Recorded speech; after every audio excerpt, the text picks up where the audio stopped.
Қайырлы кеш, құрметті тыңдарман. Үйлеріңізге амандық пен тыныштық болсын. Біздің кезекті бағдарламамызға қош келдіңіз. Бүгін біз Иса Мәсіхтің ізбасарлары өздері ұстанған үміттері жайлы басқа адамдарға айтып беру үшін шақырылған туралы әңгімелесеміз. Біздің дәуіріміздің бастапқы кезеңінде ізгі хабар осылайша тараған. Иса дүниеге келген кезде бұл қуанышты хабарды періштелер Бетлехемдегі малшыларға жариялады. Ал періште оларға тіл қатып, қорықпаңдар, мен сендерге үлкен қуаныш жариялаймын. Ол қуаныш барлық халыққа да ортақ. Бүгін Дәуіттің қаласында сендердің құтқарушыларың дүниеге келді. Ол иеміз Мәсіх. Мұның сендер үшін белгісі мынау. Сендер ақырда құндақтаулы жатқан нәрестені көресіңдер, деді. Періштелер, құтқарушыларың дүниеге келді. Ол иеміз Мәсіх. Сендер ақырда құндақтаулы жатқан нәрестені көресіңдер, деді. Малшылар осы нәрестені тауып алады. Біз әрі қарай малшылар туралы былай деп оқимыз. Оны көрген соң, малшылар осы сәби туралы алған хабарды сол жердегілерге айтып берді. Мұны естігендердің бәрі малшылардың әңгімесіне қайран қалысты. Малшылардың көріп естігендері түгелдей періштенің айтқанындай болған соң, олар Құдайды даңқтап, дәріптеп, мадақтап, қайтып кетті. Бұл біздің бүгінгі тақырыбымыз. Иса Мәсіхтің ізбасарлары өздері ұстанған үміттері жайлы басқа адамдарға айтып беру үшін шақырылған. Арада көп жылдар өтті. Сөйтіп Иса Мәсіх 30 жасқа толғанда Құдайдан өзінің жер бетіне келгендегі қызметін қабылдады. Біз ол туралы былай деп оқимыз. Бұдан кейін Иса бүкіл Галилея аймағын аралап жүріп, мәжілісханаларында тәлім берді. Құдай патшалығы туралы ізгі хабарды уағыздап, адамдарды барлық ауру сырқауларынан сауықтырды. Иса туралы хабар бүкіл Сирия өлкесіне де тарап, жұрт оған түрлі дерттері бар, қиналып науқастанғандардың бәрінде жын соққандарды, ұстамалы қояншықтар мен сал болғандарды алып келіп жатты. Ал Иса оларды сауықтырды. Галилея, 10 қала және Яхудея аймақтарынан, Иерусалим қаласынан, әрі Иорданның шығыс бетінен көптеген халық келіп, оның соңынан ілесті. Әрі қарай сәл төменірек біз былай деп оқимыз.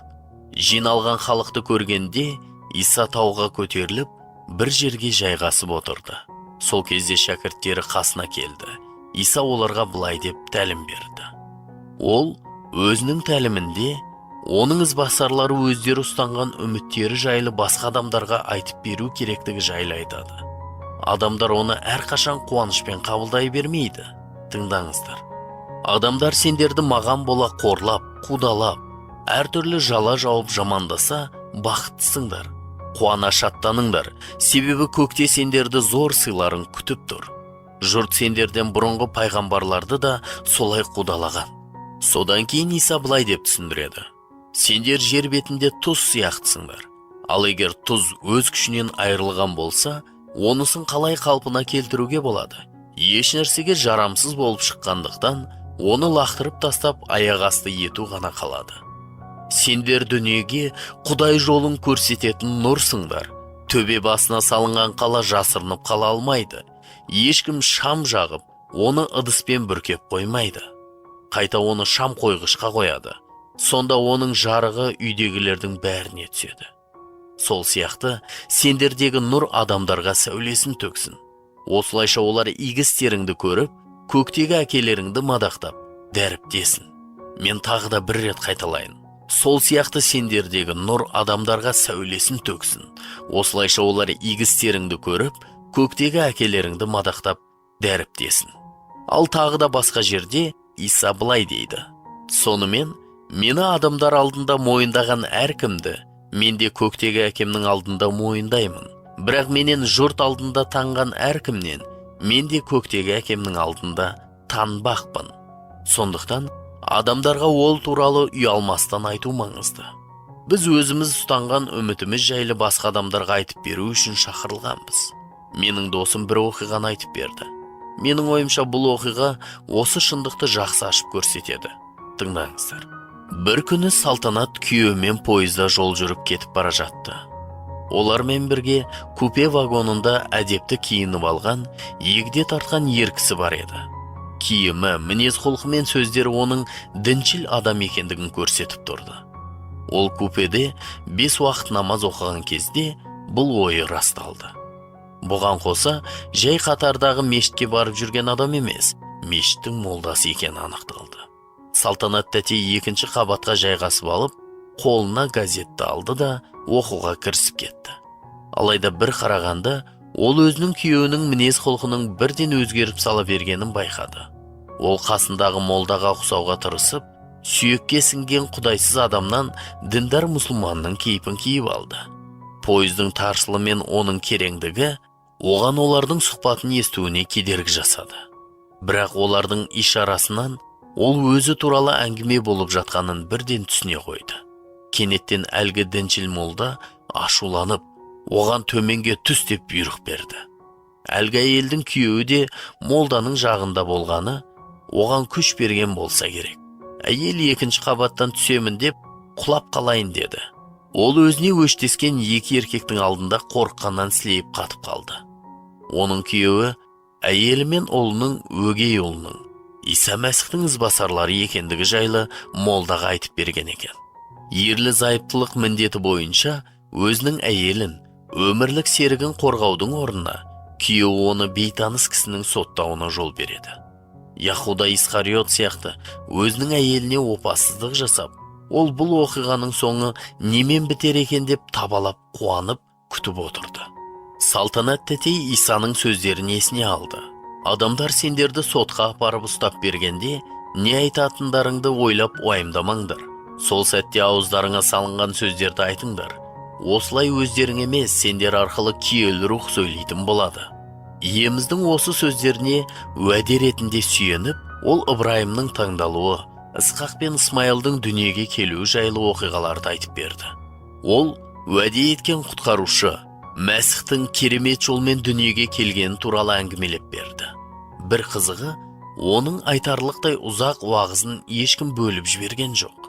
Тіпті керісінше, діншіл молда осындай білімі жоқ, рухани білім алмаған әйелдің жазбаны өте жақсы білетінін көріп қатты таңғалды. Бұл біліміне әйелдің өзі таңғалды. Ол өзінің Құдайдың сөзін бар ынтасымен оқымайтынын және өзінің ұлы сияқты Құдайға бағышталған шәкірт емес екендігін мойындады. Әрине, қазір ол бұның бәрі киелі рухтың ісі болғанын түсінеді. Тіпті әйел өзі оқымаған киелі жазбадан нақты оқиғаларды ол оның аузына салып отырған. Осы оқиға мүлдем күтпеген жолмен аяқталды. Сұхбаттың соңында мешіттің молдасының ашуы басылып, ол тіпті бұл отбасына мақтаулы қошеметтерді жаудыра бастады. Ол кейбір жолаушылар сияқты, олардың оның намаз оқуына кедергі жасамауын және айыптамауын сұрады. Ол өзінің ризашылығын білдіру үшін үлкен сөмкесінен қайнатылған ет, бауырсақтарды алып, дастарханға қойып, оларды қонақ етті. Молдамен қоштасып, бекеттен түскен кезде, Салтанат тәте өзін ұстай алмай қасындағы сүмірейіп тұрған күйеуіне, сен маған жамандық істемек болдың, бірақ Құдай оны жақсылыққа айналдырды. Бұған қоса, сен дәмді етке тойып алдың, деп айтып салды. Матай жазған ізгі хабардың 10-шы тарауында жазылған Исаның сөздерін тағы да бір рет есімізге түсірейік. Сонымен, мені адамдар алдында мойындаған әркімді мен де көктегі әкемнің алдында мойындаймын. Бірақ менен жұрт алдында таңған әркімнен мен де көктегі әкемнің алдында танбақпын. Сондықтан ұялмастан ол туралы адамдарға айту қажет. Біз өзіміз ұстанған үмітіміз жайлы басқа адамдарға айтып беру үшін шақырылғанбыз. Салтанат тәте осылай істеді және өзінің үміті туралы айтып берді. Осы сәтте біздің көктегі әкеміз Құдай мадақталды. Иса біздің шақырылуымыз туралы былай дейді: сендер дүниеге Құдай жолын көрсететін нұрсыңдар. Тағы былай деп қосады: төбе басына салынған қала жасырынып қала алмайды. Ешкім шам жағып, оны ыдыспен бүркеп қоймайды. Қайта оны шам қойғышқа қояды. Сонда оның жарығы үйдегілердің бәріне түседі. Сол сияқты сендердегі нұр адамдарға сәулесін төксін. Осылайша олар игі істеріңді көріп, көктегі әкелеріңді мадақтап дәріптесін. Біздің куәлігіміз тек сөз жүзінде ғана емес, тек игі істер ғана емес, Сонымен бірге, біз Исаны жүрегімізге қабылдаған кезде, ол біздің өмірімізді өзгерткен кезде, біз күнәларымызға кешірім алдық. Біздің жүрегіміз сүйіспеншілікке толды. Сондықтан біз осылай өмір сүріп, осы үміт туралы айтуды қалаймыз. Сол сияқты сендердегі нұр адамдарға сәулесін төксін. Осылайша олар игі істеріңді көріп, көктегі әкелеріңді мадақтап дәріптесін. Тағы да Исаның сөздерін тыңдаңыздар. Сендер маңайыңдағы адамды жақсы көріп, жауыңды жек көр дегенді де естідіңдер. Ал мен сендерге айтамын, жауларыңды жақсы көріңдер. Өздеріңді қудалағандар үшін жаратқан иеге мінәжат етіңдер. Осылайша көктегі әкелеріңнің рухани балалары боласыңдар. Ол жамандарға да, жақсыларға да күн сәулесін бірдей түсіріп, әділдерге де, әділетсіздерге де жаңбырды бірдей жауғызады. Біз оның ізбасарлары, өзіміздің үмітіміз жайлы басқа адамдарға айтып беруіміз қажет. Адамдар оны әрқашан қуанышпен қабылдай бермейді. Иса былай дейді: мұны айтқан сөзім естеріңде болсын. Қызметшінің жолы қожайынынан үлкен емес. Күнәһарлар мені қудаласа, сендерді де қудалайды. Олар менің сөзімді ұстанды ма? Жоқ. Ендеше сендердің сөздеріңді де ұстанбайтын болады. Және сіздерге өзінің үміті жайлы басқа адамдарға айтып бергенде, Құдай мынадай уәде береді. Тыңдаңыздар. Адамдар сендерді маған бола қорлап, қудалап, әртүрлі жала жауып жамандаса, бақыттысыңдар. Қуана шаттаныңдар, себебі көкте сендерді зор сыйларын күтіп тұр. Бұл жанға жағымды сөздер. Қуана шаттаныңдар, себебі көкте сендерді зор сыйларын күтіп тұр. Осымен бүгінгі бағдарламамызды аяқтаймын. Еліміз аман, жұртымыз тыныш болсын ағайын. Қымбатты тыңдарман, біз осымен бүгінгі бағдарламаны аяқтаймыз. Егер сіз бүгінгі бағдарламадан өзіңіз үшін пайдалы мағлұмат алған болсаңыз, немесе сізде қандай да сұрақтар туындаған болса, егер сіз өмірдің қайнар көзі болған киелі жазба кітабына ие болуды қаласаңыз, бізге хат жазып жіберіңіз.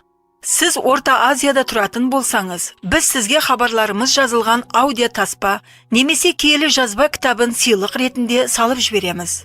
Біздің электрондық поштамызға хабарласуыңызға болады. Біздің электрондық адресіміз mostik7@inbox.ru. Сонымен бірге +7 707 385 83 93 нөміріне хабарлама жіберуіңізге де болады. Сізге осы нөмірде WhatsApp, Viber, Telegram жүйелері іске қосылғанын хабарлаймыз. Мен қайталаймын. +7 707 385 83 93. Сізден келген әрбір хат немесе хабарлама үшін біз өте қуанышты боламыз. Жаратқан ие сізді және жақындарыңызды қорғап, аман сақтасын.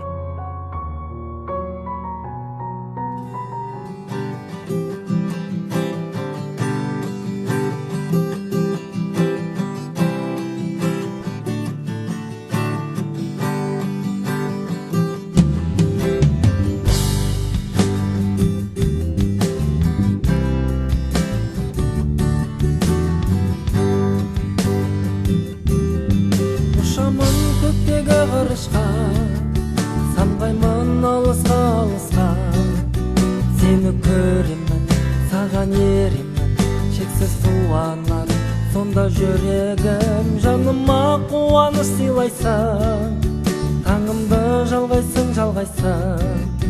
Жаратқан ием, саған сенемін, қайда жүрсем де болдың тірегім, жетеле, жетеле арманға. Жас қанатым менің талғанда, жалғыз сен бөлейтін бақытқа. Алғыс айтып әнді салғанда, жетеле, жетеле арманға. Жас қанатым менің талғанда, жалғыз сен бөлейтін бақытқа. Алғыс айтып әнді салғанда.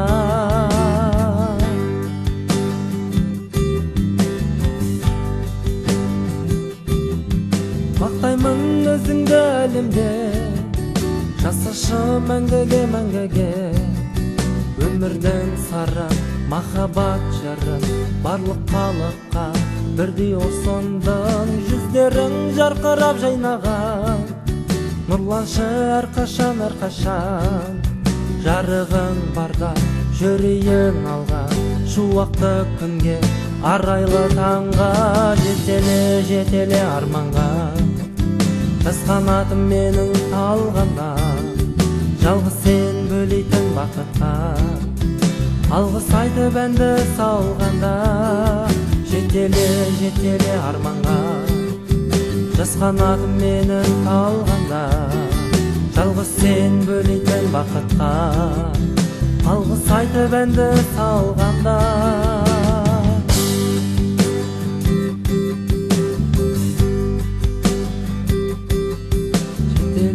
Жетеле арманға, жас қанатым менің талғанда, жалғыз сен бөлейтін бақытқа, алғыс айтып әнді салғанда.